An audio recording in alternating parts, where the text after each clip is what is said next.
Ravi Prakash Siliconandhra hospital Kuchipudi super speciality వైద్య సేవలు పూర్తిగా ఉచితం.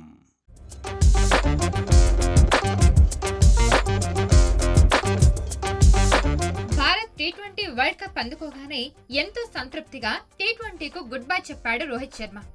అయితే రోహిత్ కెప్టెన్సీకి గుడ్ బై చెప్పడంతో ఈ ఫార్మాట్ లో కొత్త కెప్టెన్ ను ఎంపిక చేయాల్సిన బాధ్యత బీసీసీఐపై పడింది. మరి రోహిత్ తర్వాత టీమిండియాకు కెప్టెన్ ఎవరు కాబోతున్నారనేది ప్రస్తుతం క్రికెట్ ఫ్యాన్స్ లో జరుగుతున్న చర్చ.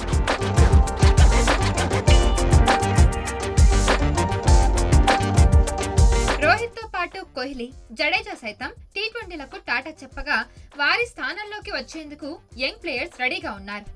అయితే ప్లేయర్స్ ను భర్తీ చేయడం వేరు, ఒక కెప్టెన్ స్థానాన్ని భర్తీ చేయడం వేరు. ఈ కెప్టెన్సీ రేస్ లో ప్రధానంగా ముగ్గురు పేర్లు వినిపిస్తున్నాయి. అందులో హార్దిక్ పాండ్యా, సూర్యకుమార్ యాదవ్, జస్ప్రీత్ బుమ్రా ఉన్నారు. అయితే రోహిత్ తర్వాత టీమిండియా పగ్గాలు పక్క హార్దిక్ చేపడతారని అంతా అనుకుంటున్నారు. అలాంటి సమయంలో కెప్టెన్ రేస్ లో అనూహ్యంగా సూర్య పేరు వినిపిస్తోంది. రోహిత్ తర్వాత టీమిండియా కొత్త కెప్టెన్ గా సూర్యకుమార్ యాదవ్ అవుతాడని ప్రచారం జరుగుతోంది. ఒకవేళ సూర్య కెప్టెన్ అయితే గనక 2026 టీ20 మ్యాచ్ వరకు అతడే కెప్టెన్ గా కొనసాగే అవకాశం ఉంది. అయితే సూర్య కెప్టెన్సీ విషయంపై అఫీషియల్ అనౌన్స్మెంట్ రావాల్సి ఉంది.